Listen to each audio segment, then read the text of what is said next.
A couple of announcements before we begin.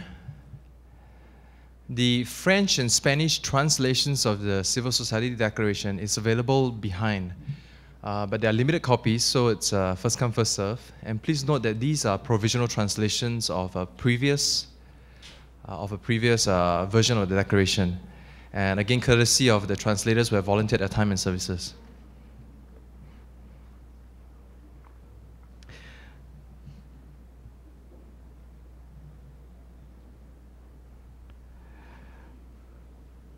So I'm very pleased to welcome you back to this afternoon's panel, which, as you can see from the slide, says From Passion to Action. We have a wonderfully diverse panel, and we will hear from these distinguished guests on how we can operationalize the Social Protection Floor Initiative. I'd like to invite once again the moderator for this session, Mrs. Hemstengel. You have the floor. Thank you very much. So, in 2 or 3 minutes, I will just summarize what we learned this morning and then come to this afternoon's session and what is the difference. We heard this morning that the universal access to basic social protection is necessary to break the cycle of poverty, reduce inequality, and social exclusion. We also learned that the basic social protection is affordable, even in low-income countries, which was surprising to me. And the cost would be less than 4% of GDP. Nevertheless, in some countries, international support would be necessary, at least in the beginning, to get it started. In addition, we learned that the social protection floor is an economically and politically wise decision. Raising consumer capacity, Steve, of the poor would contribute to economic growth. So that's a good argument to the more right-wing politicians we have in our countries. At the same time, it would help to politically stabilize societies that we hear from the Arab world. As the UN report already said, and you read it in the agenda, its benefits need to be weighed against the potentially high human, social, and economic costs of not investing in social protection. This following session will offer participants, you, an opportunity to discuss programs of action pertaining to the situation of special groups. The question and the challenge now is, how can we involve and support the establishment of a social protection floor in our countries? And how can the social protection floor maximize the impact of the work of our organizations on the ground? So I'm happy to introduce now our first speaker, who you know already from this morning. She's the only one who has two presentations one day, but we thought, coming from Asia, far away, and she has a lot to say, it would be worthwhile to listen to her again. Mrs. Brema Mathia Paranam, the Regional President for Southeast Asia and Pacific of the International Council of Social Welfare. And she asked me to inform you that in her second presentation, she will share how the Social Protection Floor initiative has been asserted in the Asian ASEAN countries. Okay, thank you. Thank you, Madam Chair, and very good afternoon to all of you all. I'm not going to go through again all of that in the slides, but I just put it up there as to what is going on in ASEAN, the part of the world that I come from. ASEAN is the Association of Southeast Asian Nations. There are 10 countries there. Primarily, the most developed in the 10 is Singapore, and then we have Philippines, Thailand, Indonesia, Malaysia, and then we have the least developing countries also in that block, which is Cambodia, Laos, Vietnam, and our most recent, more prone to democracy, as we think it is going to happen, will be Myanmar. But all these countries have got varying political systems as well as economic, in various stages of economic development. And those are the statistics, and that is where they are. The next slide, please, is the challenges that are within ASEAN, that while it came together to improve their economic viability with a rising China and a very competitive India, the economic opportunities seem to be a little bit under threat, and ASEAN as a bloc is very aware because they have been coming together now as a bloc for free trade agreements, etc., to improve overall as a regional grouping the economic welfare of the people there. The other challenge there is the cushioning of the burden of restructuring employment issues, etc. So I will again, just to give you the backdrop as to what is going on in the Association of Southeast Asian Countries. The third point that I would just like to make about this before I go into examples is that what it went through very recently is that the region came together to form the ASEAN Human Rights Body, which is very interesting. It was a participatory approach that finally took place where citizens began to realize, oh, what is human rights? Why does that impact me, etc. Still speaking generally, not that it has gone right down to the village. If we are going to talk about Indonesia, it will take many, many more years. It's so spread out. But what is good is that today government leaders are becoming more aware of human rights. Now, where does the SPFI come in?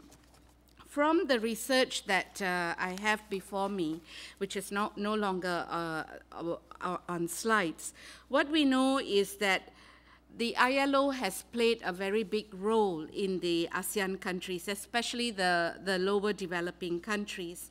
And we have, for example, consumer subsidies that are being given out by some governments to cushion the impact of fuel and the rise in fuel prices. That was seen as an SPFI initiative so that families are not put out by the rise in fuel prices. Another example that we have here is that because of the human rights approach, the heightened awareness of MDG, civil society too is now lobbying with the varying countries, plus international aid coming in, to develop what we call overarching strategies for poverty reduction. Because there's a systemic approach, civil society is now able to go in and intervene in the small areas, especially in this area of fuel prices, which was a big thing, if you remember, where the Myanmar-Burma incident was concerned and the saffron revolution. Another example is Thailand. It has followed a universal approach, and it has an aging population. So what it did was to give out a social pension of 500 bahts per month for citizens above 60 years of age, where the national poverty, though, is 1,453 bahts if you want to be above it. So giving out 500 bahts is really not great, but still it was a way that the Thai government was hoping to reach out to its population rather than leave them even without the 500 bahts. Is that dignity enough? Is a criticism that has already come back, but it is still a movement. The other example is the public works program. In most of these developing countries, there's a very clear public works program to build roads, to keep the roads open during rainy seasons, etc. What happened in Laos especially was, and Cambodia, was to pay the poorer folks to do the work of keeping the roads open, and in exchange they got bags of grain to keep their families wholesome. And in Laos, especially now, it has become an employment opportunity. So instead of companies tendering and it becoming an outsourced program, it has been factored into a poverty reduction approach under the SPFI model. Another example is rural microfinance, again in Laos, where there's a huge movement of young girls and women into trafficking. It has become a preventive measure where village banks have been set up in Laos, and it has been set up in 125 villages in 22 districts, so that the money is banked in by the state or by the provider, and the women go into vocational training. So it is like what was discussed earlier, almost a cooperative model approach where both the poorer folks as well as the government comes in and you get an outcome of a vocational training. Another example is cash transfers. This has taken place in Philippines, especially as a conditional cash transfer in helping to meet the health MDGs. As we know in Philippines, it can be quite problematic when we talk about reproductive health and the number of children that a family has, and the faith-based approach comes in. So what has happened here is cash transfer as upkeep of family, as well as at the same time to help the pregnant women get proper care during her pregnancy. Because before, I think the access to health care for some of the women is very difficult. Another example is Indonesia, where right now in Southeast Asia, they seem to be the shining example where social protection floor initiatives are concerned. They have taken on a more integrative and comprehensive range of social protection measures linked to poverty reduction, employment, and community participation. A national team for poverty reduction coordination at interministerial government level has been formed, and they are covering 22 ministries and the heads of central institutions so that they can come together to get to the ground. And from 2008, all programs dealing with poverty reduction were coordinated into 3 clusters of programs in the municipalities. The 3 programs: Cluster for Social Assistance and Protection, Cluster 2 for Community Empowerment, and Cluster 3 for Micro and Small Business Empowerment. All of them going back to home for poverty reduction initiatives, from government to village, government to municipality to district to village. So Indonesia is really in the region somewhat a group that we are all looking at. The last one is an issue-based example, income support for the older folks. This one is, Southeast Asia is seeing an aging population, and this has been discussed quite extensively at the ASEAN level, and there have been programs that have already come down to national level. For example, Malaysia's Vision 2020 has already come up with a Malaysian national policy for older persons, where their benefits are already factored in to US $39 per month per person, and it is targeted at 23,800. Of course, there are detractors for every program, but at least it has started moving. Another example is Philippines, where in Philippines, things happen only after it goes through its constitutional, it goes through the legal framework. The acts have been passed, and with the acts, now the programs can be rolled out. Another example will be, I've explained the Thailand's THICE system. So I have more examples by country. So these are the individual country-based examples of SPFI, as well as one example of an issue. The other part that I wanted to talk about is a platform, and that is the GO/NGO Forum. This was created by my predecessor, the former ICSW president from Australia. He found a gap, and he managed to convince ASEAN member states through the ASEAN Secretariat that it is good for social welfare councils to have some interaction with government on social issues. I have conducted this forum 3 times, and it was the 6th GO/NGO that we had in Thailand last year, so 6 years running. What has happened through this forum is that national councils, which are like umbrella bodies of all the little groups working on the ground, have become more sensitized to social welfare policies, social changes, the SPFI. If this forum wasn't there, it would have been very difficult to bring them to the table for capacity building. Some of them are already rolling it out to the ground, to their members. Example, Malaysian Rehabilitation Eradication Council that will this year roll out an SPFI for all its members. Singapore, when I go home, I'm supposed to roll it out for groups working on disability issues. In Brunei, the National Council, a newly formed National Council, is very excited in rolling it out on aging populations. So a regional platform has helped at the national level, and it is going further down. At the regional level, what has happened, many governments, not the better off, the least developed because of ILO's efforts, seem to know about the SPFI, but countries like Malaysia and Singapore were not so great on knowing SPFI because it's at a regional discussion and it is 10 countries agreeing to recommendations. Now there is an incentive for all these countries to start at least looking at what is this SPFI. And with that, I will wrap up. Okay, thank you. And we continue in the discussion on this very lively and good presentation. It's a very good example how it could work at national level. Thank you.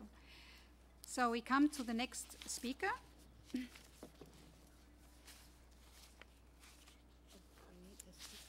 My speakers list.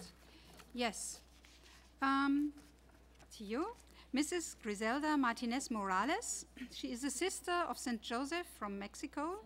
She is professionally a theologian and works as rural educator and social worker for vocation.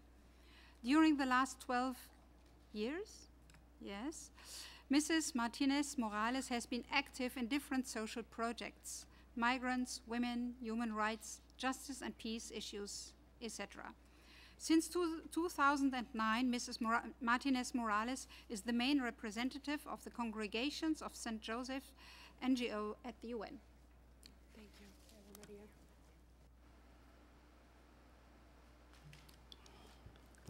Buenas tardes a todos y a todas. Good evening, good afternoon, everybody. I give time. Voy a darles tiempo.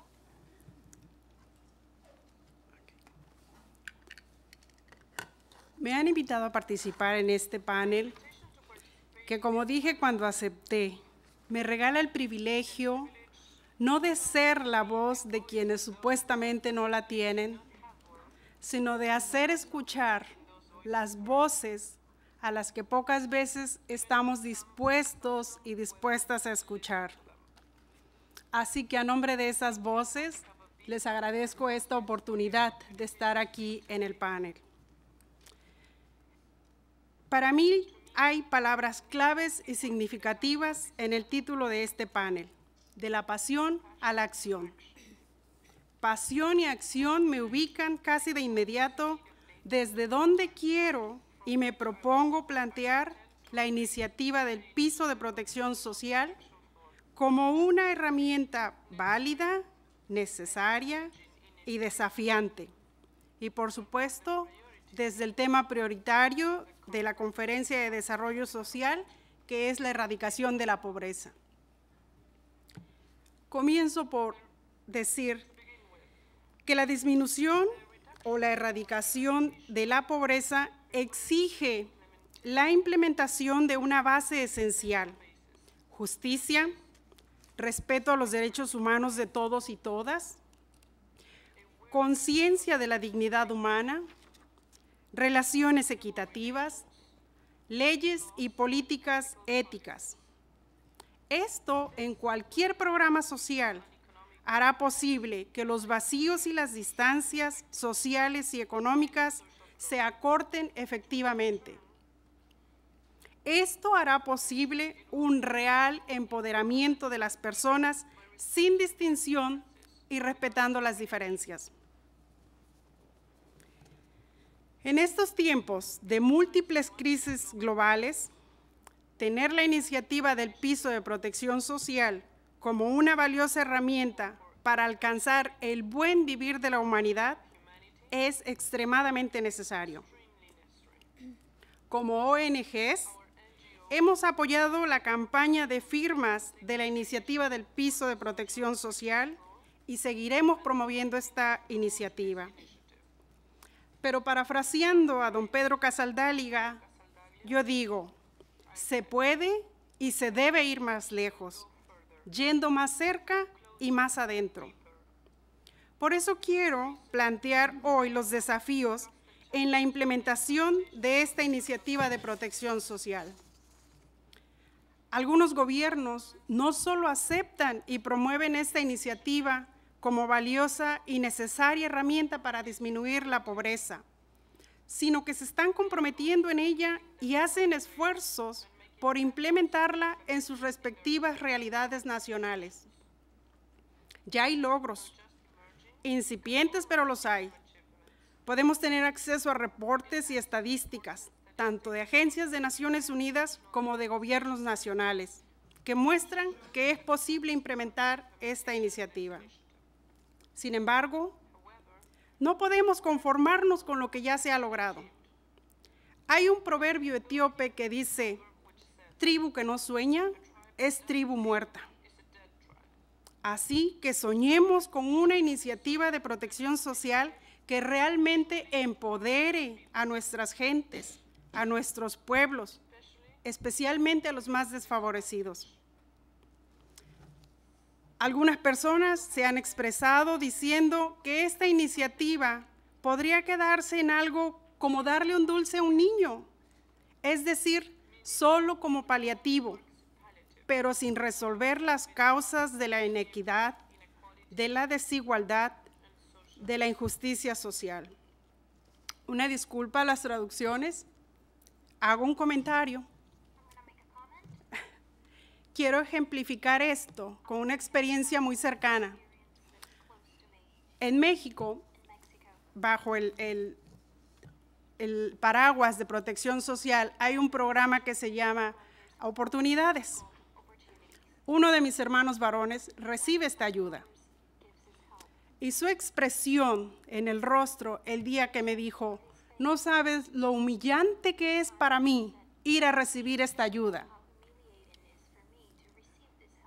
Porque soy joven y fuerte y estoy dispuesto a trabajar arduo para sacar adelante a mi familia, pero no hay oportunidades, no hay sueldos justos, no hay subsidios al campo, no hay posibilidad de ganarse uno mismo el salario para cada día y lo tenemos que recibir casi como limosna. Que el piso de protección social no se quede en ser paliativo. Como representante de una organización de la sociedad civil, como miembro de una sociedad latinoamericana que por siglos ha estado marcada por la extrema pobreza, y bajo mi propia experiencia, digo esto, creo firmemente que ningún presupuesto monetario para programas sociales, por grande que éste sea, será suficiente para erradicar la pobreza extrema si solo funciona como paliativo a realidades muy complejas y desafiantes. Además de un financiamiento económico que es absolutamente necesario, habrá que financiar también estos programas del piso de protección social con iguales cantidades de justicia, de honestidad, de dignidad, de respeto, de equidad, de derechos humanos, de no corrupción, de buena, justa y ética gobernanza. En cortas palabras, la implementación del piso de protección social requiere un sistémico y completo cambio estructural. No podemos ni debemos ver la iniciativa del piso de protección social solo como una inversión para apoyar el crecimiento económico sostenible, sino como una justa y ética responsabilidad social y humana que tenemos como comunidad global. Implementar esta iniciativa del piso de protección social debe llevarnos a una real y efectiva promoción de sociedades más justas y humanas, alcanzar un nivel de seguridad básica que rompa el orden mundial de injusticias y exclusiones que deja a más del 80% de la población mundial viviendo con menos de $2 diarios. A veces me gusta pensar ¿Qué haría el 20% de la población mundial restante si durante un año recibiera no 2, sino $5 diarios? ¿Estaríamos tan conformes con que erradicar la pobreza es que ahora vivan con $2 diarios? En este tiempo escuchamos muchas palabras y conceptos que nos mantienen al día y que buscamos que aparezcan, que estén en todos los documentos que elaboramos.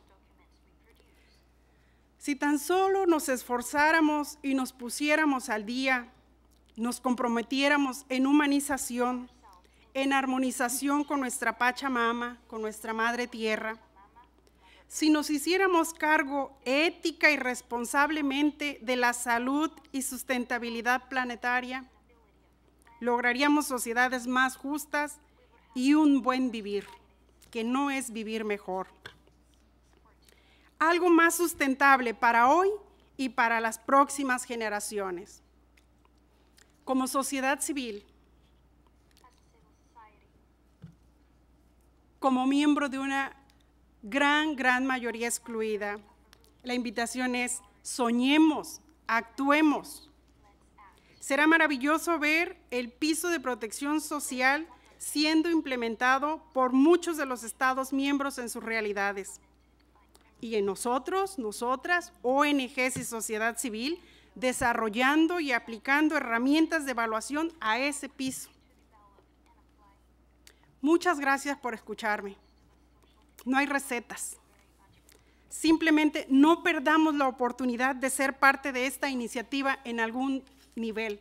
Hagámonos cargo de esta iniciativa ética, humanamente. Muchas gracias.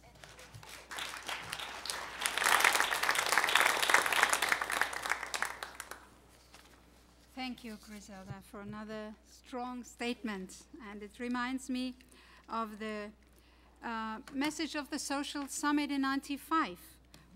There it was something very new and everybody hoped for a change of paradigm. Didn't happen since then. To put the human being, the human well-being, the human dignity in center of development.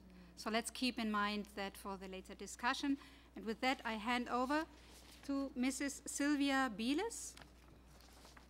She is the lady sitting at the right side here, the head of strategic alliances at Help Age International in London.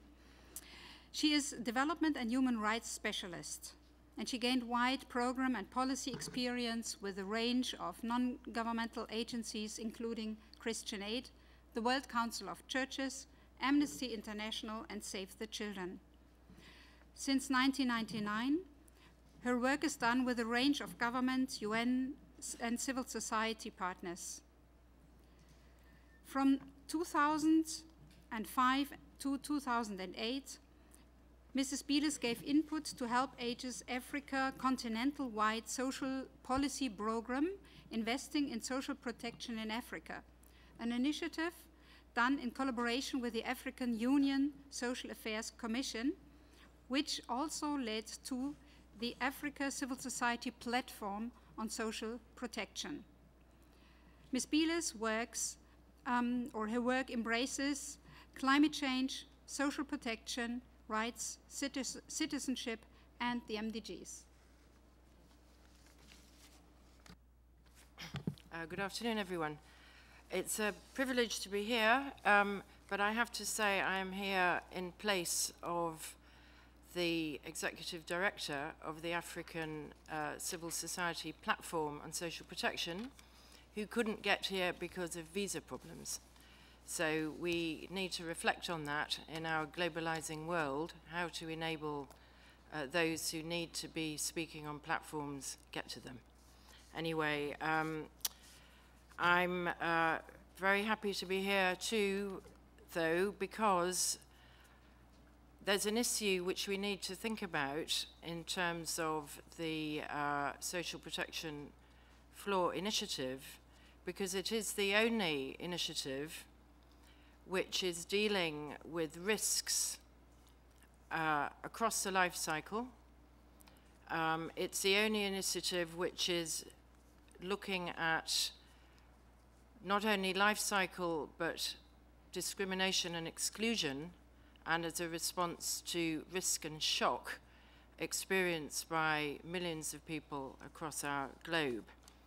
So that is why, in HelpAge International, we're fully in support of the initiative and working very hard across our network of 94 affiliates in 70 countries to make it a reality. As has been said in the meeting up to now, it is an idea whose time has come, but it's also a long way away from being implemented. And I completely agree with Michael when he said this morning that we mustn't be content. There's a lot to do. There is no reason at all in terms of fiscal space or effectiveness that the initiative is not happening in every single country. It's a question of political will and, if you like, citizen engagement with it to make it happen. I mean, I found out a lot about this because, as was said in the introduction, I had the privilege of working for some years to support the African Union social policy framework in tandem with a lot of colleagues, some of which are here today. And in 2008, there were national, regional, and continental discussions with African citizens and African governments on the merits of this idea. It was called a minimum package rather than a floor, but the idea was taken up and included in the social policy framework of the African Union. And it was important to everyone who contributed to that the minimum package, as it was then called, furthers human rights, and it should be enshrined in national human rights instruments as it is in international ones, as we've heard. And African protocols are the bedrock of this too. It was also important for those who were involved in those discussions across Africa that the implementation of this minimum package of income and health and social services to the very poorest is because it is acknowledging that there are marginal people, there are excluded ones, and they are voiceless. And they tend to be the people who are at the end of the life cycle or at the beginning, and people who are disabled and who are out of the mainstream because they are of ethnic origin, they're not in, they're not visible to the policymakers. So it was very important that that issue was understood. And it's great to see the progress at national level and including at the international one with the G20 adopting this as a key issue for economic and social progress. And I'm sure it's your hope as well as ours that we will see some kind of global facility to underpin the rolling out of this package. But we're a long way away from it still, as we've said. And I want to talk a little bit about our sort of feelings about this, working on aging. The Social Protection Floor Initiative is the only instrument we have, as I've said, to focus on life cycle, discrimination, and shock. But if you look at the numbers around us, why is it the only instrument to deal with this? The demographic transition, where the world is getting older, many before they are rich, as an old friend would say, is here now. In 30 years, older people will outnumber children under 14. In the developing world already, 60% of the older people, the world's older people live. By 2050, there will be 2 billion people who are over 60. And those over 80, many of whom are women, are the fastest growing population group. And although age isn't synonymous with disability, and not all those who are disabled will live to older age, aging and disability can and should and do make common cause for visibility, voice, inclusion, and for social protection. Why is this? The simple truth is that older people and the disabled are overrepresented in the population living below the poverty line. They are also tied up intricately and completely with children in their care. But issues of age and disability do not surface in the discussions about health, social services, and income, except in relation to this issue of the floor. So some of the things that we know that chronic and absolute poverty, which you might define by lack of income, access to credit, land, education, decent housing, water and sanitation, regular and nutritious food, affects millions of older and disabled persons across the world. 3 minutes left, okay. We see the rise of skip generation households, older people and children in them. That the households with older people and children are over 50% over Africa.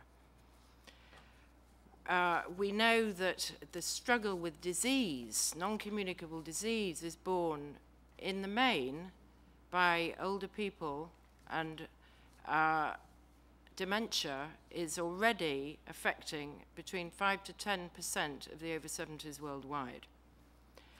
But we also know that it's only through the social protection issue that these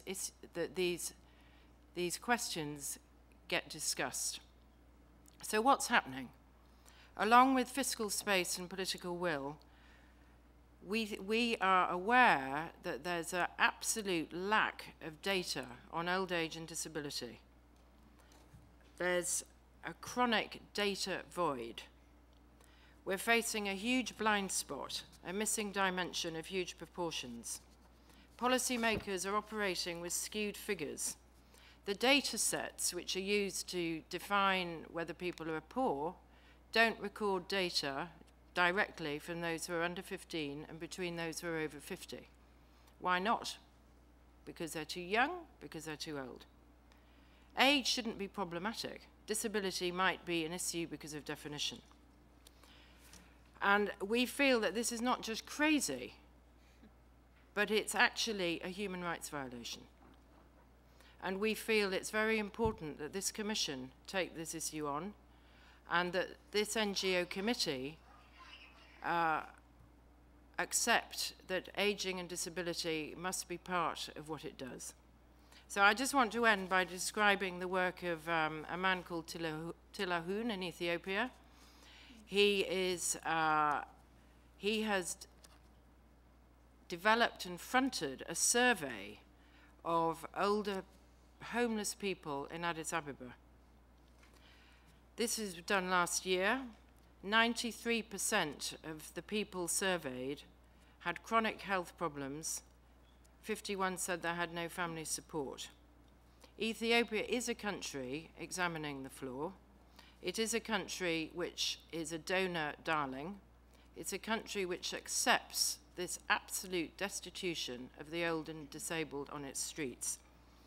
And what Tilahun is doing, he's supporting older people to organize themselves, to make change, which is what we're talking about here. The empowerment question must apply to all of us, wherever we are. So I think, just a thought, let's support him. He says we have to advocate for new and better thinking. We have to advocate for an inclusive MDG process, which takes account of all people across the life cycle, and notwithstanding disability or location. And I think if we can do that and take action to further everybody's rights, we'll go a long way in the 21st century. Thank you very much. Okay, Sylvia. I hand directly over to Marwa Sharafeldin, is that right? Yes. She's board member of the Musawa International Movement for the Reform of Muslim Family Law. Mrs. Marwa is a member of the highest decision-making body in the movement at global level.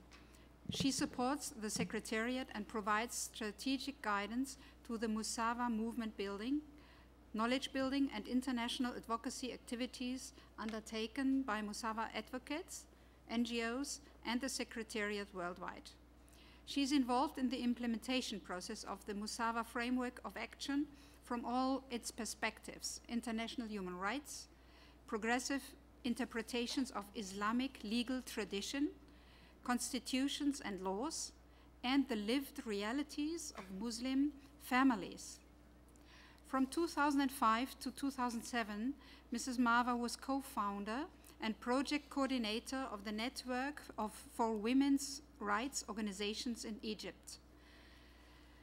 From 2007 to 2010, Ms. Marwa worked on the capacity building and institutional development of this network for women's rights organizations.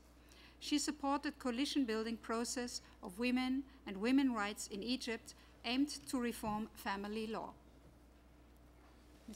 Thank you. Good evening.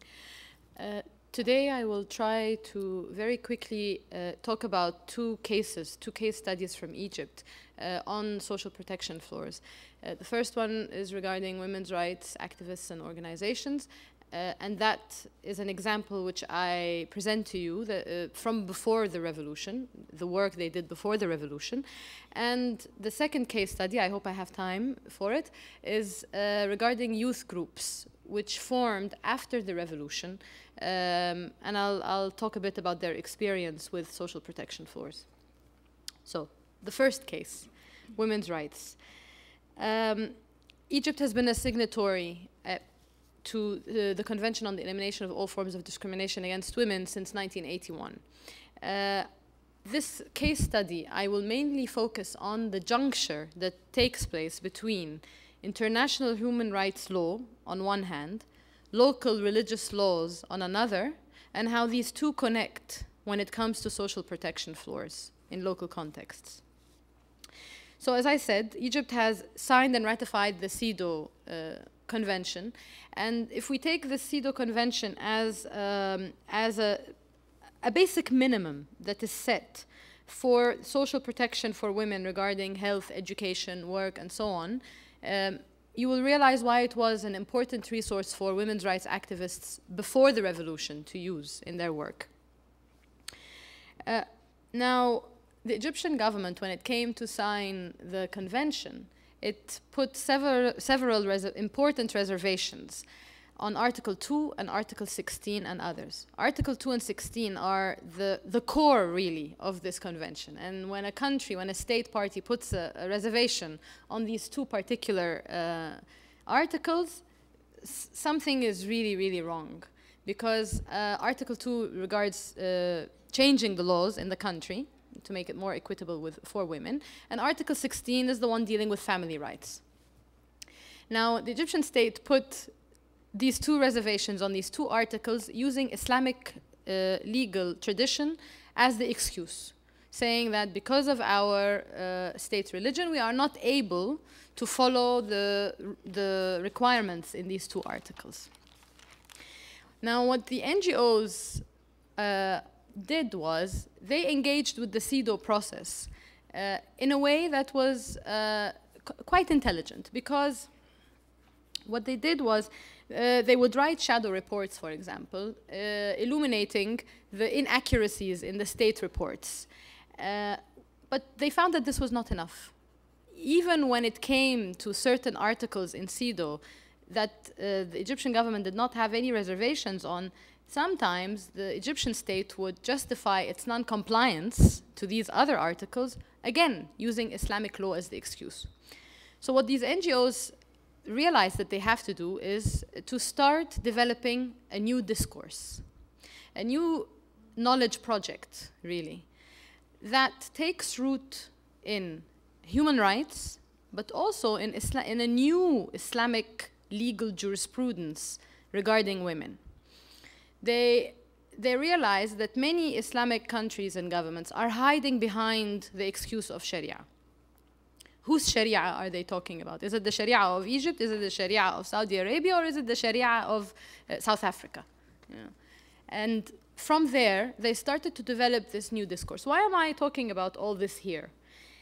Because you will find that the main trend that is taken by most of these Muslim majority countries, when they use Islam as the main reference in legislation when it comes to the family, there's a concept there that is quite problematic, which is this belief that the women of the family are to be protected.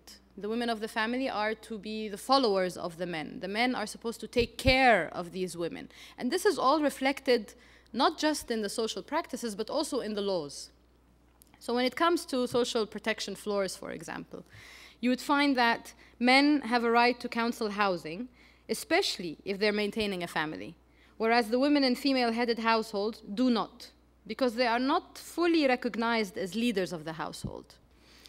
Second example, when it came to nationality, for example, an Egyptian woman up until 2004 was not able to pass her nationality down to her children. What does that mean? It means that these children cannot be Egyptian citizens, hence they cannot access free medical services, free education, they can't work easily in the country, and so on and so forth. Another example is in terms of social security, a woman may access the pension of the husband, but it's very difficult to do it vice versa. Also, the labor law does not provide any protection to both female agricultural workers as well as domestic workers. Now, all these are examples of why this trend, this line of thinking that women are followers, that they are to be protected, and trying to find the root in Islamic law to support this argument, that is why it's very problematic. And that is why the NGOs had to start to develop a new discourse that reclaims Islamic law as well. That's a lot of these NGO activists themselves are observant Muslim women. They say, we are also Muslim, and no, we do not agree that Islam tells me that I should listen to this man who's my husband, who knows better than I do what is good for this family and household. I also have an agency. And they are developing this new discourse to support this trend. If we try to implement that on social protection floors, we take the example of the nationality law. Now, today, after 2004, Egyptian women finally can pass their nationality to their children. Now that automatically, this law, this new law in 2004, automatically provided a social protection floor with minimum effort. It was just a teeny-weeny legal reform that provided a social protection floor not just for the women, but also for their children. Now these children can have access to health, they can have access to education, they can work when they grow up. What I'm trying to say here is that in certain countries, obviously the law plays a very important role in providing for social protection floors. And in certain countries where these laws are highly affected by religious jurisprudence, it is very important that we also pay attention to the potential that this jurisprudence can have. It does not always have to be an obstacle. And a lot of these NGOs that I work with, yes, they do use CEDAW and international human rights framework for the use of the women that they work with, but they also realize that the Islamic legal tradition gives, in certain cases, it gives better rights to the women in Egypt than the human rights system. So what they do is they're trying to take the best out of all and to create something new. This was a very quick presentation of this example. Tomorrow I will go into more detail. I just want to move on very quickly to the other case study, which is the youth groups that I talked about. Now, during the revolution, one of the strategies of the Mubarak regime at the very early days of the revolution was to withdraw all police forces from the street. They thought they would be teaching us a lesson and that we would leave Tahrir Square and go protect our homes. What they did not know is that we are too resilient for that. What happened was, in one family, you would find certain people going to Tahrir Square while others stayed behind in the street to protect the family and the possessions. These groups of people later became known as the popular committees, اللجان الشعبية. They formed out of an immediate need. They did an excellent job. Actually, they did a much better job in protecting the streets than the police ever did during the Mubarak regime, which was very empowering for us to know that we can do it. So these popular committees, after the 18 days finished, they realized their power. Okay, now what? Now we can have the police back to the streets, but we realized we can do something. Some of these groups came together and started to think, okay, what do we need in our locales? You know, we can try to work on the issues that we feel in our day-to-day lives are important and no one is paying attention to them. And surprise, surprise, I'm very happy that my presentation came after Dr. Layla Kamil's, because one of the main issues a lot of these groups agreed was a problem was garbage, actually. The Egyptian government during the Mubarak regime, as Dr. Layla eloquently explained, gave most of the garbage collection contracts to all these foreign companies who really do not understand Egyptian garbage. They can't deal with it. We Egyptians, we know our garbage, we know how to deal with it very well. The state could not understand this. They just wanted to make some money, and they really messed it all up. Can we maybe show some pictures? So these groups would actually, of young men and women, they would come together in their neighborhoods. It's a very local initiative. So for example, this happened in a very, very popular area called Al-Umraniyya, in the pyramids area in Egypt. They would come together and just stand very peacefully in the street. And what this guy, the sign he has, it says, if we don't have cleanliness in the streets, we are not going to pay our electricity bills. Why? Because the Mubarak regime thought that they can corner us into agreeing to the companies, the garbage collection companies, by obliging us to pay for the garbage on the electricity bill. So if you don't pay the electricity bill, if you don't pay your garbage bill, you get your electricity cut off. So what these guys are saying, they're saying we don't care. Cut the electricity. We're not going to pay. Can we have the other? Yeah. So again, he says, no cleanliness, we are not paying. I'm sorry, the quality is not very good because I took these with my phone camera, but where we're standing, can we have the next picture, please? It's in a very, regular, popular neighborhood where families sometimes congregate at night, and have a drink together. So it's a very normal setting, It's nothing. It's not Tahrir Square or anything. Can we have the next? Again, just an example. Okay, so we'll stop here a bit. So this sign has a guy in his balcony, and the other guy in front of him asking him, can you please pay both your electricity and garbage bill? And he's standing on a whole pile of rubbish, so he doesn't even have to use the stairs. And he's asking him to pay his garbage bill. I'm not sure if it's going to be obvious here, but behind these two guys, if you see, this used to be a stream of water. Now, it's a whole stream full of garbage. And can we go to the next picture, please? Again, I don't think you can, here, perfect, no, the other one, yes. Maybe here you can see it. All of this is garbage. It's not just garbage, it's infested with rodents.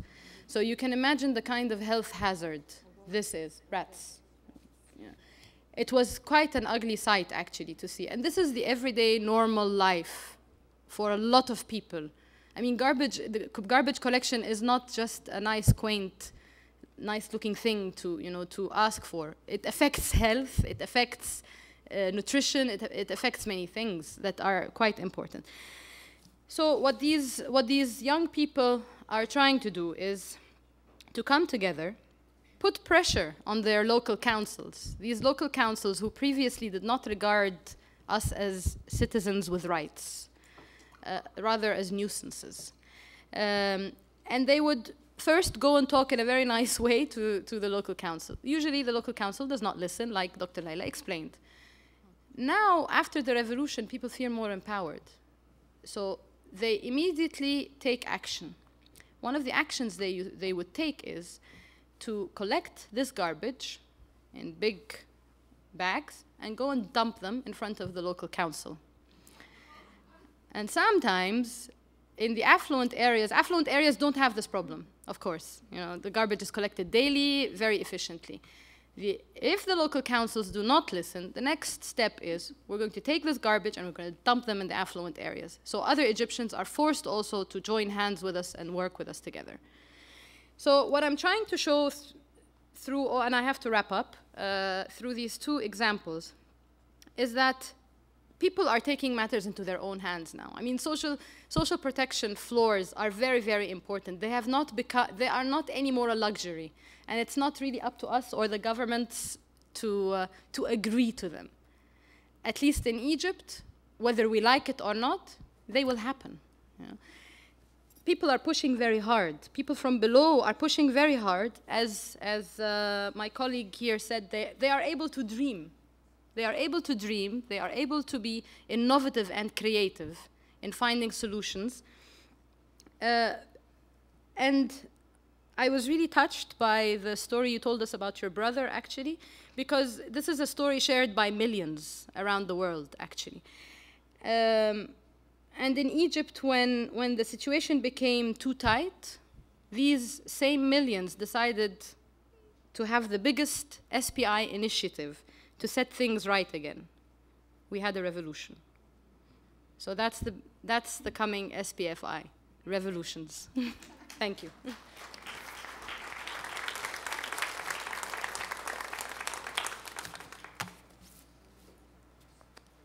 How can I try and stop these people and speakers to stick to time?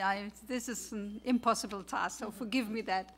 And I hand directly over to our last speaker, and it will be as interesting also. And I'm looking forward to a lively discussion right after our last speaker.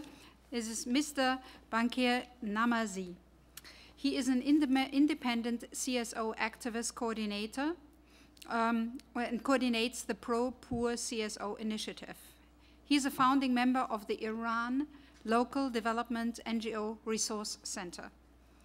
His academic background is a master's degree on economics of Nashville University in Tennessee in US, and a BA in economics and political science of the college in Calcutta in India.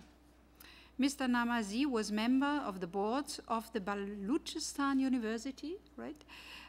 The Deputy Director for Regionalization in Planning and Budget Organization. And he was governor of Khuzestan, that's right? Yes. Mr. Namazi served as a policy and planning advisor to UNICEF headquarters. He headed UNICEF country offices in Somalia, Kenya, and Egypt. He also acted as regional planning officer in Bangkok and prepared studies for governments and NGOs in Egypt, Yemen, and Iran. Mr. Namazi carried out missions and studies for inter alia for UNDP, UNICEF, and the Ford Foundation. He delivered lectures on civil society at the Middle East Studies Institute in Washington and at Columbia University in New York. He also initiated a national consultation process for Iranian NGOs. He's facilitating the Pro-Poor CSO initiative, Voices of the Poor. Mr. Namazi. Thank you very much. I'd like to thank all of you, especially Mr. Warner Pusher, friend from the days of service in Egypt, for opportunity to speak here. After this lively discussion, I think it's very difficult to talk, but I'll see what I can do. At the end of I want to talk about people's movement and maybe how in the Middle East we can benefit from experiences in other parts of the world. At the end of the first decade of the 21st century, a global financial and economic crisis caused by the rich in the industrial countries shook the world. Other challenges, including ecological degradation are posing grave threats to human security. Moved by the adverse impact of the financial and economic crisis, a pro-poor CSO group, drawing on some of the leading CSOs from North and South, came together in Istanbul during 2009, the World Bank IMF annual meeting. After a lot of lobbying, we were able to get in to draw on people power to respond to challenge of poverty. The consultation was later extended to Asia, Africa, and Middle East. Now, in light of the Middle East uprising, it was felt that this region could benefit greatly from knowledge and experience sharing with these movements and knowledge-based entities. The initiative is designed basically to hold World Bank to its promises to the poor. And now also we are moving in with the UN system. All over the world, people are protesting against the injustice of the present global order. And I think Warner did a brilliant job of describing it, and I'm grateful you referred to the role of the Iranian Green Movement, suppressed but still alive, not dead. In the Middle East, protest movements have brought an end to some of the repressive governments which have ignored the basic rights and human freedoms. There is no daring talk on the crucial need to change an outdated, unjust world order that has put in place 65 years ago, which serves the rich and the powerful and neglects the vital rights and interests of the masses all over the world. National governments and international community have put in place response strategies and programs such as the MDGs. But these formal national and international responses are not adequate. There is growing consensus that without participation of the people and their active engagement in combating the disasters, our planet will continue to face grave risks. Gandhi showed all of us how peaceful protestations through people power can lead to change. Today, there are outstanding people movements for responding to the multiple challenges of the 21st century. I will mention a few people-based organizations with millions of members promoting causes against human misery and deprivation. We have Avaz, with over 10 million members. Others include Social Watch, Slum Dwellers International, which has expanded across borders and united the urban poor of 30 countries. Women-based movements such as Seva and Howrah Commission. There are many others, including the Sarva Oda movement in Sri Lanka, BRAC, the Grameen Bank in Bangladesh, which also has spread their work to other countries. The West has also made great contributions through its support to grassroots empowerment action in different parts of the world. And now, to stick to time and just a few ideas for us to reflect on. Our challenge now is how to define and organize a mass, peaceful, non-confrontational initiative that will draw the best from all groups, including the rich and the poor. If we don't do that, the agenda will be set by the same people who set the agenda before. The goal of this group, this movement, should be to define a vision and action. And as I said in the morning, I think we really have to focus on how to make it happen. Just stating the problem and giving policy statements is not enough. And this is where we, in the civil society, have a comparative advantage. And the goal should be a better world for all, particularly for our children. When we talk of children, I think nobody disagrees. The movements referred to above have created pro-poor management and decision-making systems, which can serve as models for program management and funding accountable both to the poor communities and to donors. The Urban Poor Fund, we left a little brief, is a fine example of new development paradigm. And I'd like to tell my dear Egyptian young colleague, when we had the revolution in Iran, there were community-based groups, and they addressed two issues: security and garbage collection. Yeah. So that's why we are so close. Anyway, we are reaching out, and I hope that these groups, especially the youth, will work, and that energy of toppling repressive regimes will also be used for defining the future and bringing about the change.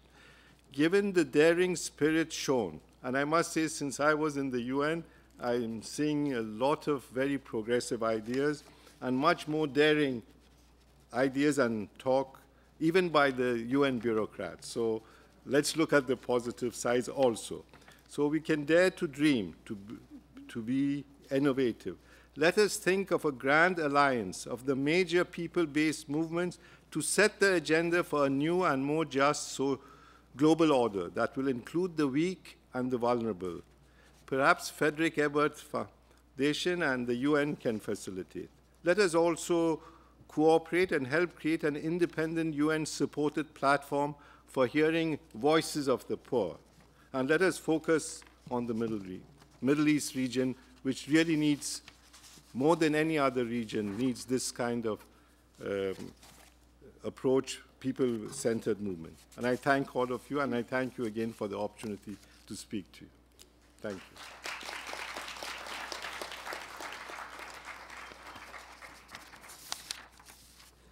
With this, another strong statement that says statements are not enough. We need movement, perhaps not a violent revolution, but more than just statements. We can dare to dream, and we need a new just global order. I think we all sense this. I'm not a speaker here, but I want to add just one observation. I'm coming from Germany. Last week, the German NGOs put forces together. They invited European NGOs to support the protest movement in Greece and Italy.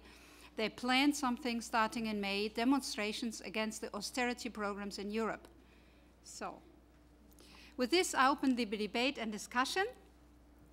We only have, well, 20 minutes, a little bit more.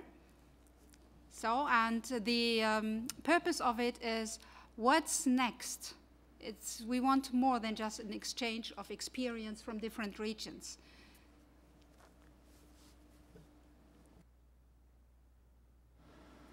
Back, yes? Yes, I have a question for Dr. Namazi, who just finished speaking. Today we've heard speaker after speaker saying that the world global economic system and the institutions serve the interest of the few, and yet Dr. Namazi is saying we need a movement which is both peaceful and non-confrontational.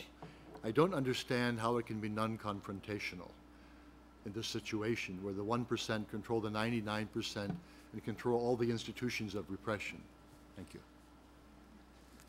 Mm-hmm.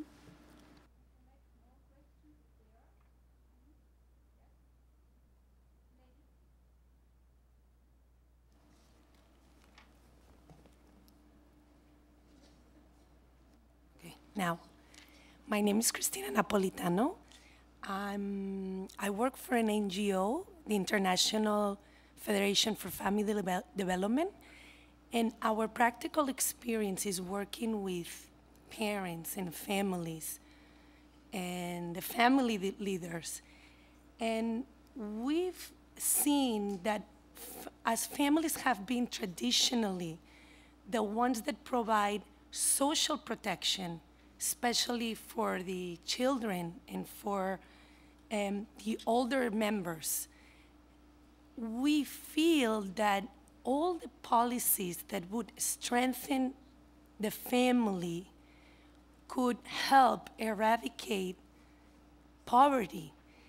And for example, this morning, her name, sorry, because I don't remember, Miss Daniela Bass was commenting how important was for her the support of her parents with her disability, and also, you know, many times in the Muslim family laws now, when we say that women have to feel followers to a husband, no, it's not the women or the husband is a unit as husband or wife. No, it should be a unit, or whoever is leading that family to get together to protect better. And it's been proven also that policies that have helped families, for example, parents, this happened in Brazil, and in Mexico that help parents economically. They invest that money in their children, and also the elderly, when they are giving money too, they invest also in their children. So we feel it could be a good way, and I don't know if you have any ideas or you agree in that it could be very helpful to strengthen the families. And also I just want to mention that we are in the upcoming 20th anniversary of the International Year of the Family in 2014, that it could be a good opportunity to refocus on families as agents of development for poverty eradication and social inclusion. Thank you. Yes? I have a question to Ms. Silvia Bills. Don't you think that quite often we undervalue the input and the potential of elder people, the input into society, in economics, and in poverty eradication? This is really a very good resource. Knowledge, skills, experience of elder people. And if we undervalue all that, it may result in disrespect, in discrimination and abuse. What do you think about that?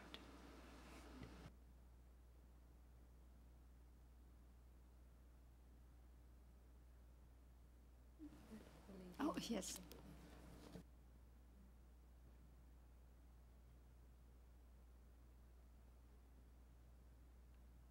Yes, thanks. My name is Renate Heinisch. I'm representing elderly people from Germany, but I am in the European Economic and Social Committee, and I will give you only the few we will have in Europe working together. In the Economic and Social Committee, we are working together with the 27 member states, but we have in the committee employers, employees, and the NGOs.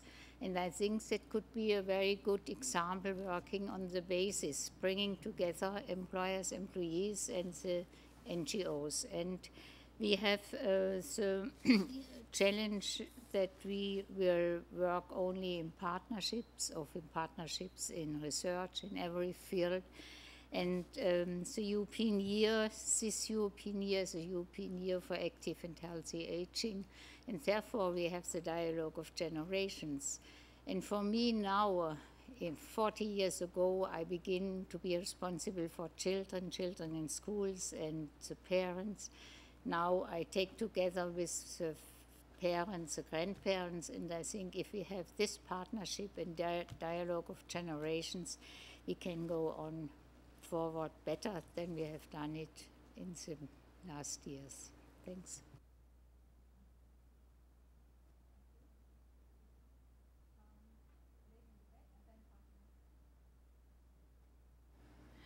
My name is Lori Cardozo-Moore, and I represent the World Council of Independent Christian Churches. My question is directed to Ms. Shira Feldine from Egypt. You talked about the rights for women, Muslim women. How is the new regime affecting the rights for Christian women, Christian children, Christian families? Because that's a tremendous concern for us when we talk about human rights and poverty issues. How is the Christian family going to be affected in Egypt?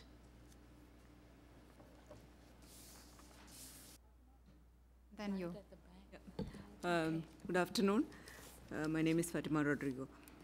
We have all through the day we have heard quite a lot about SPFI, the need for it, and then the inequality that exists in the world today, and people to become the center of development once again. We have claimed it in 1995, and to reclaim it again at this hour. So what could be the long-term strategy for us, civil society, to ensure that SPFI becomes the national and international policies, social policies? Okay. Then the lady, and then you. She first. Okay, no. Good afternoon. My name is Dina Keshishian. I'm working for the Friedrich Ebert Stiftung. First of all, I want to thank you, the panel speakers, for this interesting, well, the discussion is just about to start. So what I was interested in is the point that you mentioned, the Sharia, that is still the law that we have in the Islamic countries. But now I'm basically asking, how can we include the government, or how can we take governmental strength to help these movements who are basically trying to get around the Sharia, or to not include the Sharia as a law? So that's my question. Thank you. You? I'm Catherine Bernard from India. I represent the Service and Research Institute on Family and Children. I would like to thank the speakers for their very illuminating presentations.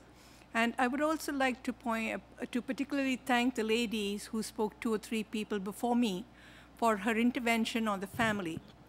I think the recognition of the family as the basic social protection floor needs to be recognized by policymakers at all levels.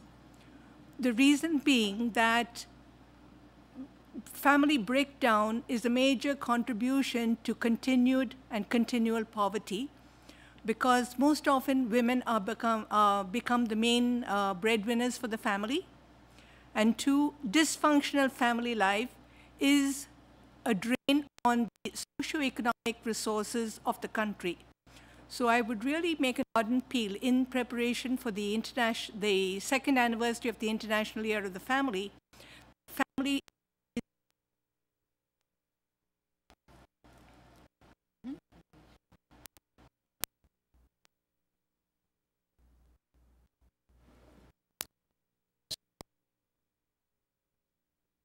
in this international. And I was thinking,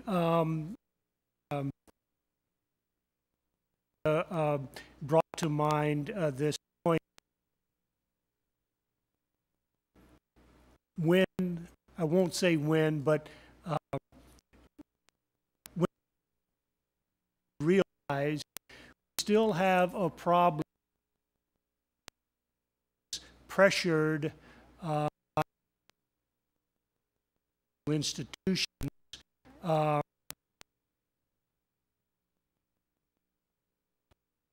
in the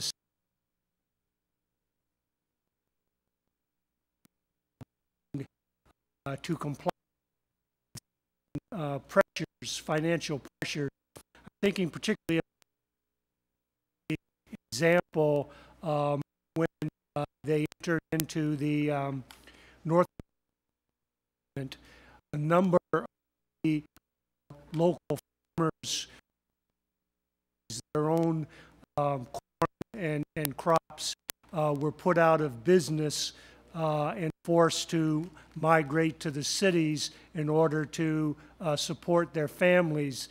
So in a sense, policies like that undermine any expected growth that may occur due to a social protection floor, and it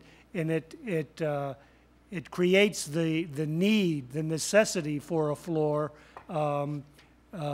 So I'm wondering how to also put pressure on these international financial institutions to allow the policy and physical space necessary for governments to implement the social protection floor. Thank you. I see no other hand at the moment. Yes, one more, but then I hand over to the panel. Yes? My question, I'm Marion Sheridan, and I'm part of the Sisters of Charity Federation from Nova Scotia, Canada. My question, and I'm not sure this is the appropriate place to ask it, but is, do ambassadors to the UN plan to address the social protection floor with their own governments?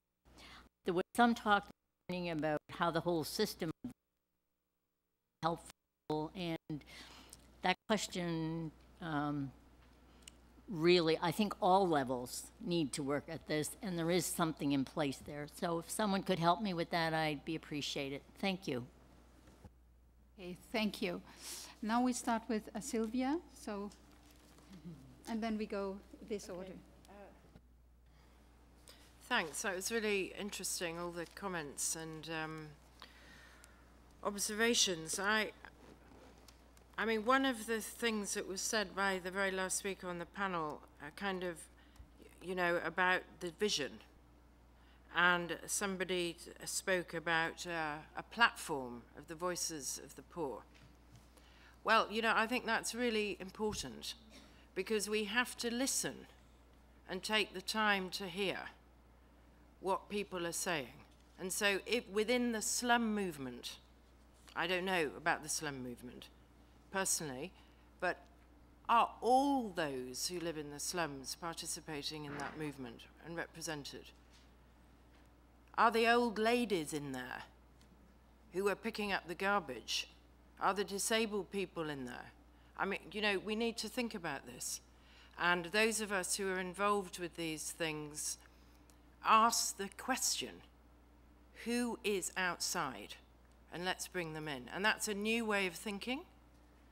And perhaps this is an opportunity to put that together. And I want to also respond to this question of families and also pick up the point that Galina raised about contribution. The social protection floor is about supporting families. Old people with pensions, as is remarked, what do they spend their money on? They spend it on the children. They buy the uniforms, they buy better food. They often don't spend it on themselves. What goes, who gets the child grant? The carer.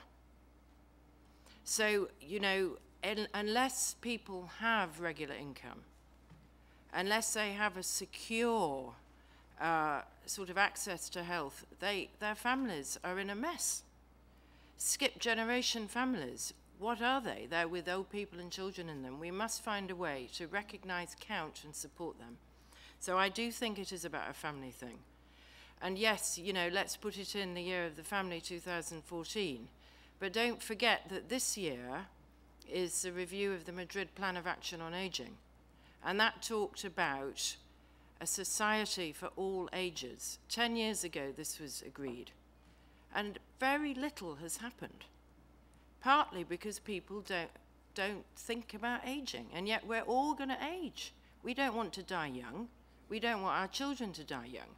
So why aren't we all behind this thing? And, you know, really, really get it together. And in terms of contributions, of course, I mean, without the contributions of older carers, workers, garbage collectors, organizers, providers, the world wouldn't be like it is. NGO organizers. So why aren't we seeing it, facing it, and moving together? So I would like also this meeting and the CSD this year to be inclusive, an all-age, generational question, as the speaker said. Thank you. Okay, I have 4 questions to answer. The first one, someone was saying, how can these movements and revolutions be non-confrontational when 1% controls everything? I don't think there's a problem with confrontation, actually. I think what many people would be worried about is violence. And we're certainly not talking about violence. Confrontation becomes necessary when the 1% you're talking about clings to their power. I mean, if I'm in their place, I might not want to let go either of the kind of privileges I have. So there has to be a confrontation. In Dr. Layla's case study, in my case studies, people always started in a peaceful way, asking politely, nicely for their rights. 99% of the time, they're shooed away. So you have to confront.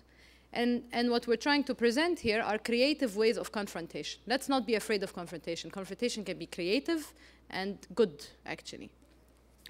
The Egyptian revolution was a peaceful revolution, as you all saw. So that's a pretty good example of why confrontation is not such a bad thing, actually. Now, the issue about families as the social protection and to strengthen the family unit, I'm all for it, definitely. I would totally support that. However, I do have a worry. And the worry comes when countries like Egypt were put under pressure by the IMF, the World Bank, to do the structural adjustment policies. The state withdrew from its responsibilities. And it dumped all these responsibilities on the NGOs, on the non-governmental organizations. What worries me is that when we do that, we would allow the state to withdraw from its responsibilities towards its citizens, those who choose to be in families and those who choose to not be in families, and dump this kind of responsibility on the shoulders of the family unit, which will no way be able to deliver the services like a state with arms and budgets can do. Someone talked, I think it was also you, you were talking about women as followers in Muslim families and how sometimes this is not so bad. Maybe I misunderstood the question, but I'm glad you raised something like that, because this new jurisprudence I am talking about, this new discourse I am talking about, is actually constructing new knowledge that says there are certain good advantages for Muslim women in Islamic legal tradition. I mean, a Muslim woman has priority in custody. She gets, I mean, even if she's very rich, it's her husband's obligation to maintain her and the children during marriage and after divorce, by the way. So, I mean, there are certain things that we should not let go of just because they come from religion. No, let's use human rights and let's use religion as well. Let's, you know, and that's what these NGOs are doing for the benefit of the people. I mean, that's the whole point. So what I would say to you is, let us not just strengthen the family, but let's strengthen choice. I choose to be in a family or not. I am a citizen and I have rights towards this state and this government. Christian women and Christian families. As you all know, now we have a parliament in Egypt and in Tunisia as well that is dominated by the Islamists. I don't think that the threat this poses is only for Christian families and citizens, it's also for Muslims, like me, for example, who are secular and who do not want to have religion in the public life. That said, I do recognize that the Copts in Egypt have been facing discrimination for a very, very long time. And I think Dr. Leila was being nice when she was in her presentation talking about the problems they faced, the garbage collectors vis-a-vis the state. She did not mention that possibly one of the reasons was because the majority of these garbage collectors are Copts. So let us not shy away and call a spade a spade. These issues are still persisting. During the 18 days of the revolution, all these differences dissolved, but they're back again. So what I want to say on this issue is that unless we organize as Egyptians, not as Copts or Muslims, as Egyptians, and put pressure, today as I speak, by the way, there are several marches marching towards the new Egyptian parliament to put pressure on these Islamist members of parliament to respect our human rights, all of us. I think the Coptic population in Egypt needs to also realize that they are Egyptian citizens, not members of the Coptic Church only. And this is the breakthrough that has happened after the revolution, actually after the horrible events of the military running over Coptic citizens with tanks in October, actually. They realized that they are citizens and the importance to organize. My final answer, you asked saying, how do we get around Sharia?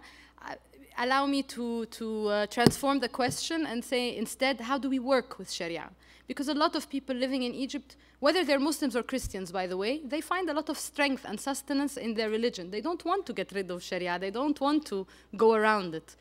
Rather, and this is the example I was trying to give with the women's rights activists. They are trying to use the religious discourse, the religious jurisprudence, as a dynamo for prosperity, equality, and a better life.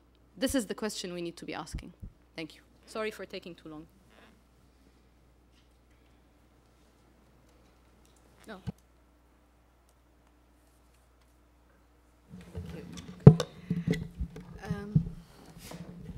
It's all right. No, it works.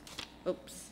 Okay, thank you very much for all the questions, and I realize also that I never thanked the organizers for a wonderful job and an interesting discussion and for inviting me here. Thank you very much. I just wanted to put back up the definitions around SPFI. Why am I putting it back? Because from the discussions, I think we are having about 3 or 4 threats coming in.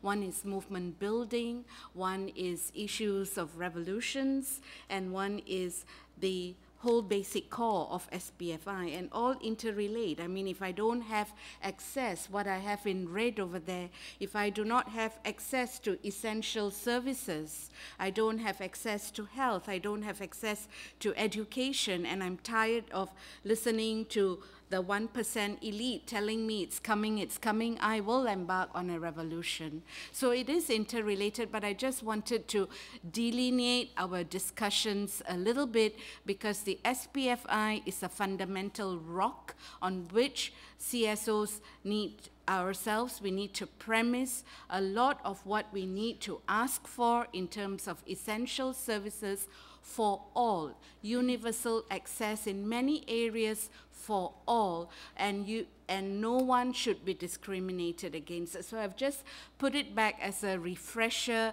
because sometimes I'm not sure whether I got it right, or I'm misinterpreting some of the questions or whatever. So pardon me if I've done that. So coming back from there to the different discussions then, if the SPFI is a basic access to one's rights, to essential, the important word is essential services that all of us should have, then I think some of the questions that have come, I think very fairly so, about movement building, it has to become a solidarity action by CSOs. In some countries, we want to join our hands even more if the trend is that we have a population that is growing so much older, so much faster, and the nation is not really up to the mark in providing services. I mean, the story of Ethiopia is a very sad case. If the elderly are left in the streets to fend for themselves, where are the donors, etc.? What is the immediate SPFI that should come in, and where's the movement building? It's not just in Ethiopia, it's all of us. It is Help Age International as an international body, and all other groups working on aging population, human rights, to lend weight to the discussion in Ethiopia. That is a movement building on the issue of aging in Ethiopia, as an example. The other part that I would like to, I would like to actually ask the organizers for a few minutes, because there are some misconceptions here that I just want to, if you do not mind, if I may. Empowerment, I think it's very important, the word empowerment that has come up. All these discussions around today, we are talking about empowerment, but empowerment must take place also in a diversity environment. I mean, multi-faith challenges is the challenge of this globalized world today. And all the questions that are coming from the floor, we are going to live with that kind of diversity. And how do we develop that and still keep essential services for everyone, regardless of your background, class, faith, etc., are going to be the challenges in policy making where SPFI is concerned. I just wanted to put that out. The third part that I wanted to put in this discussion on SPFI is self-reflection. I think it is equally important for CSOs to self-reflect on our roles and how are we changing to keep up with the new norms or new structures or new discussions that are coming up. I think that is so fundamental in our work, because we are saying the world is changing, we are saying the UN is talking in general terms, then how are we also keeping up with this discussion, and what's our capacity building becomes equally important. So those are some of my answers in general to things that came from the floor. The fourth one is on families. I think the family is under siege in some countries. And is the family the only norm of today's world? There are demographics that tell you very clearly many different varieties of expression, self-expression. In Singapore, 1/3 of women and men are singles today. So to keep SPFI as a family root will be denying another whole lot when SPFI is to take care of everyone, just to put that out there. The last point on the family that I would like to make is this whole thing about intergenerational. I think it has to become fundamental because we are living different lifestyles in so many different countries. Intergenerational is a very important aspect that I think CSOs have the opportunity to create dialogue spaces.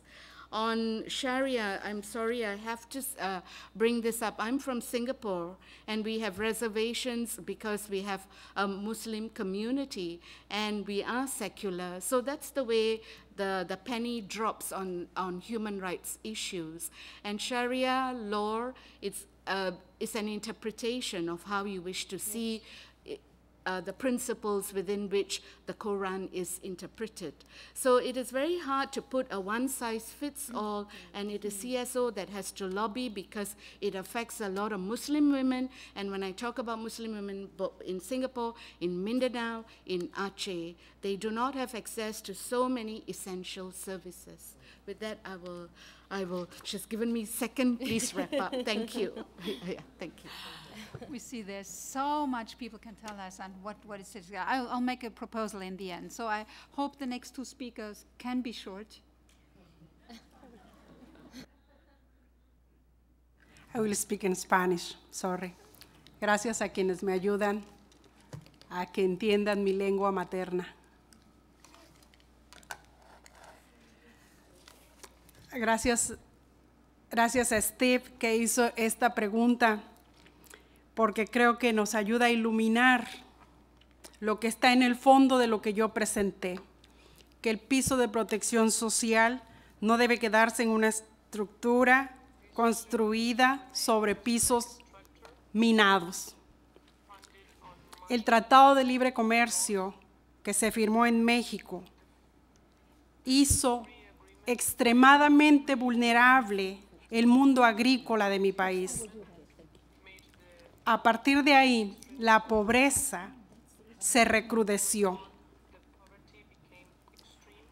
Y a partir de ahí comenzaron los programas sociales que no están arreglando la causa de lo que sucede en mi país.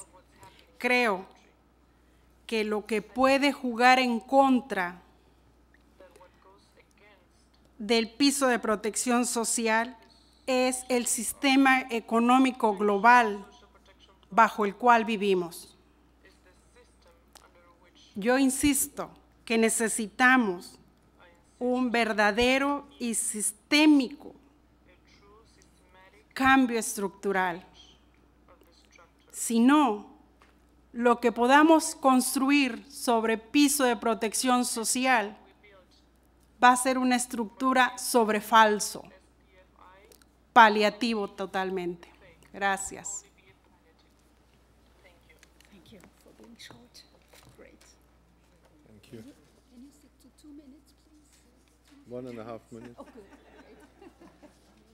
Well, very quickly, if you look at all the revolutions, wherever there has been violence, it has led to more violence, and it has not been sustainable.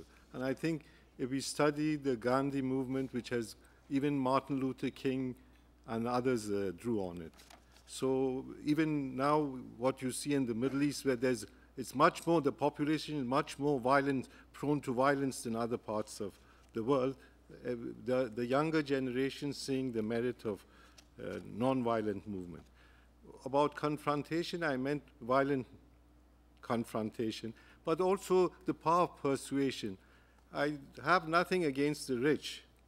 So we have to show that there is enlightened self-interest, that this kind of disparity and injustice cannot be sustained, and it's not in their own interest to have this kind of disparity. That's why I'm saying let us try persuasion. And find common ground. Can I just quickly touch on Sharia law, because we are suffering more than any of you in Iran. No, Sharia law, unfortunately, I come from a family that is very religious, and maybe I'm not myself. Sharia law is being interpreted by men. I can use a little strong words and say Shuanists. With a group of civil society friends in Iran, including from Jewish community, we went to Holland, and then I saw my Jewish friends wanted to talk to their counterparts in Holland. I said, why? He said, you think you are the only one that's suffering? We too have rabbis who are giving us a lot of problems. So Shirin Ebadi, the human rights person who won a Nobel Prize, she says not only women, but mostly women Islamic scholars should come together and just break this monopoly of a certain group of male men interpreting Sharia law. My own father, who was a religious scholar, his interpretation was very progressive. And finally, I want to say, when we meet like this, let's also come up with some action points. When we let off so much passion and show so much commitment, let us identify actions that we can take. And I think civil society has a lot to contribute. Thank you very much. I hope I didn't think.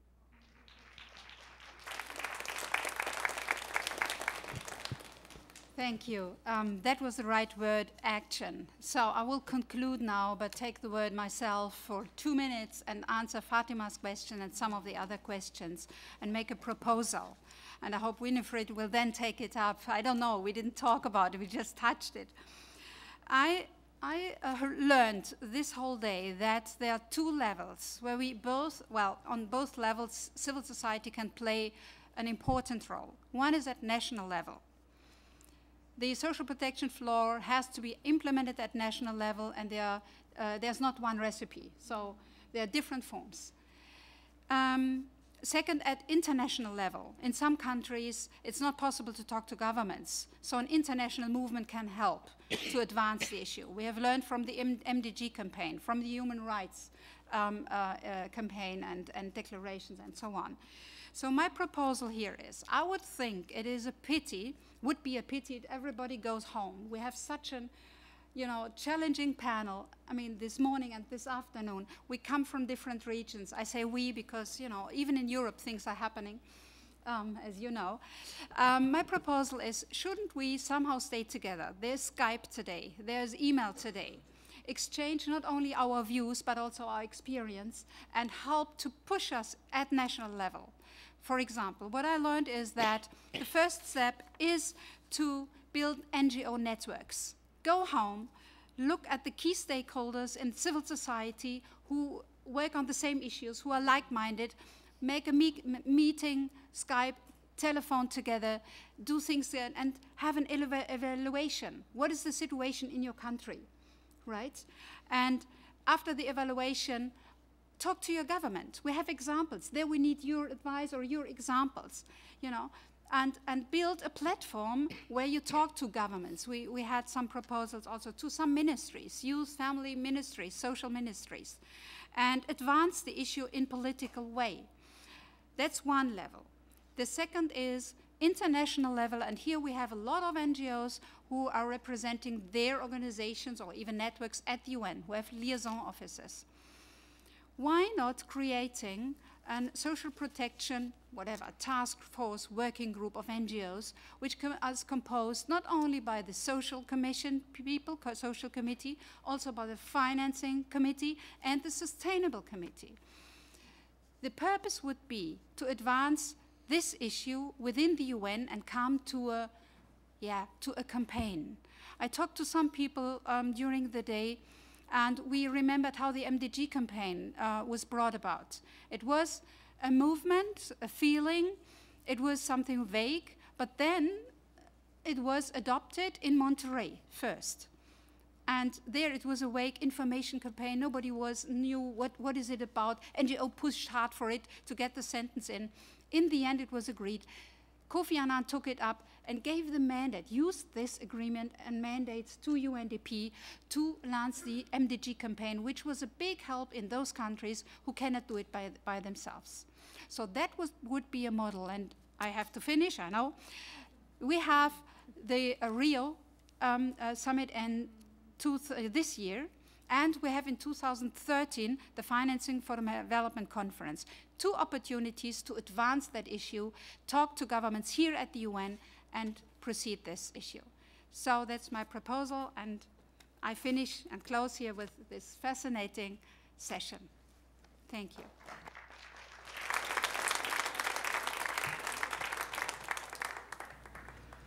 Thank you once again to the distinguished panelists and to the moderator.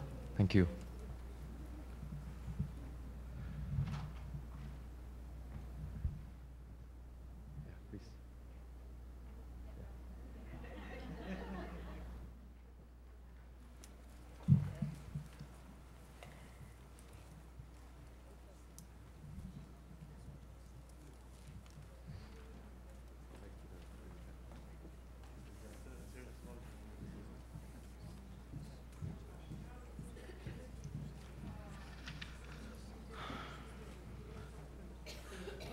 I'd like to invite once again Ms. Doherty, who is the chair of the NGO Committee for Social Development, to give the closing remarks. Ms. Doherty, you have the floor.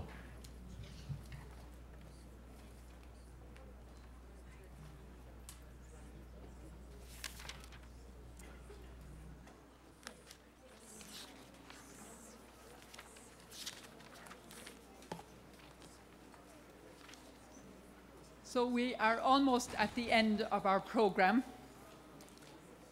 but it's not the end of our work. It is the beginning. And I think Eva made my task very easy this evening in terms of closing remarks. She has already given them to us. She has called us to action. And I propose that we take this forward each morning at the morning briefings, that we continue this discussion as to how can we bring together the social pillar, the economic pillar, and the environmental pillar, all towards sustainability.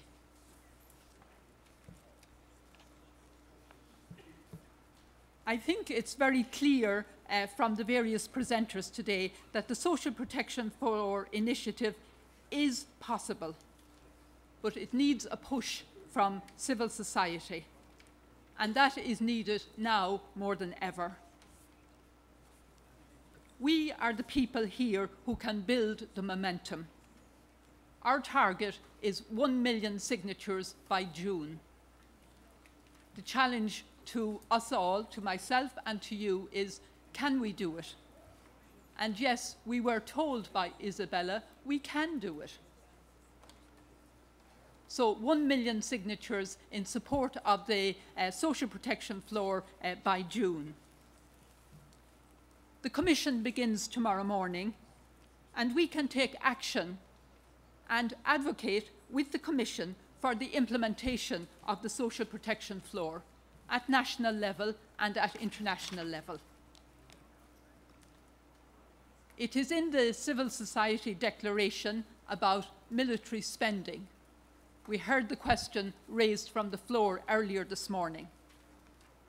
There's no scarcity of resources, but where do we put our resources? Into destroying people and the planet? Our challenge is to have those resources redirected towards building people and our societies and preserving and sustaining the planet.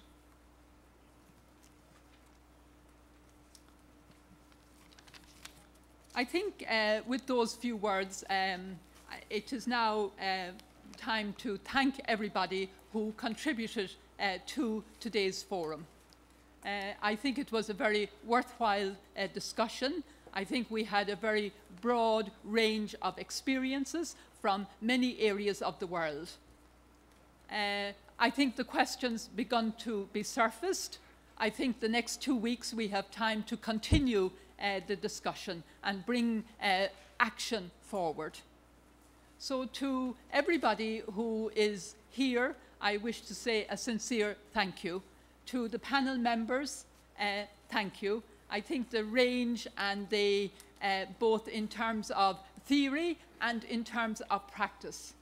And for me, Lila stands out in terms of the tremendous image that you showed us in your pictures.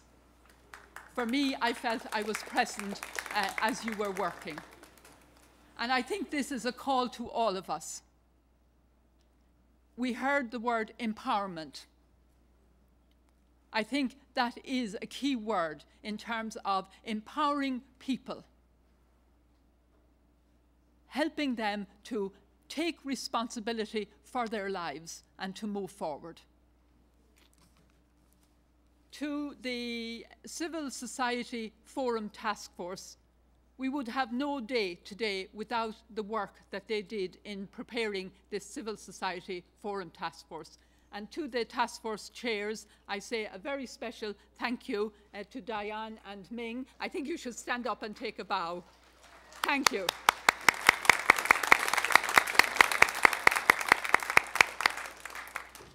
The grassroots outreach task force, they collected all the signatures and got them here. Over 15,000 voices in this room today. So to the Civil Society Task Force, we say thank you. The gleaners and writers who have, and you heard the process that's involved, it started last year, just when the Commission ended, and continued right up to this morning when the green sheets were signed saying, yes, you affirm the declaration. And that declaration will be presented tomorrow morning during the opening of the Commission. So to the gleaners and writers, thank you. And to the Advocacy Task Force, who have worked hard to bring the concepts and the ideas that we think should be in the outcome document, the resolution from the Commission. We have tried to insert certain concepts and ideas in there, among them the social protection floor. Another has to do with the role of agriculture in alleviating poverty. I don't think we brought that up here today, but it's also a key factor in eliminating and eradicating poverty. So to the advocacy group and all that goes on there, we also say thank you. And to the executive of the NGO committee and all of the NGO committee members who meet every month and who dream and work towards this day and bring it to fulfillment, I say to all of us, well done. So I think I will just conclude the program for today ended. Thank you very much to everybody, our distinguished panelists, the ambassadors. They're not here, I think. Is somebody here? Yes, I'm just being reminded that I forgot to say a big thank you and a round of applause for the translators, the 26 translators who have stayed with us all day. Yes, they're waving down at you. You can wave up. Thank you indeed. You did a tremendous job. I'm being reminded about the evaluation forms, or is that you, Ming? You can do it if you want. That's your area. Okay, so to everybody, safe home. Tomorrow morning, we have a briefing for new NGOs who are attending the Commission. So if you want to know what the Commission is all about and how to do advocacy and how to be involved, please come to the orientation at 8:45 tomorrow morning. I'm not sure what room. Room 7. Okay. So thank you very much again. Thank you, Ms. Doherty. So this brings us to the end of the forum. Just a few more announcements. Firstly, there's a sign-in sheet that's being passed around. Just make sure that you sign the sheet. This gives a good record of who attended the forum, and we can give that to DESA as well. A second announcement is that, of course, the evaluation forms, we really value your feedback, so please fill in the forms and drop them in the box behind. Winifred also mentioned about the briefings every morning. So tomorrow is the orientation for the new NGO members. And every day during the commission, there's going to be morning briefing sessions to just reflect on the previous day's commission, as well as to plan and strategize for that day itself. So this will be in conference room 7, which is upstairs, from 8:45 to 9:30. And she has thanked everyone that has to be thanked. So, and I think I'd just like to say thank you to the volunteers who helped out with the videographing, the nameplates, and the IT, the AV, and anyone else who has helped out but we've missed. Thank you. And so on behalf of the NGO Committee for Social Development, I'd like to once again thank UN DPI Division of Social Policy and Development, as well as Friedrich Ebert Stiftung for co-sponsoring and co-organizing the forum, making it possible. Thank you. And of course, everyone for your presence and participation. Thank you, have a wonderful evening, and we'll see you at the commission. Thank you.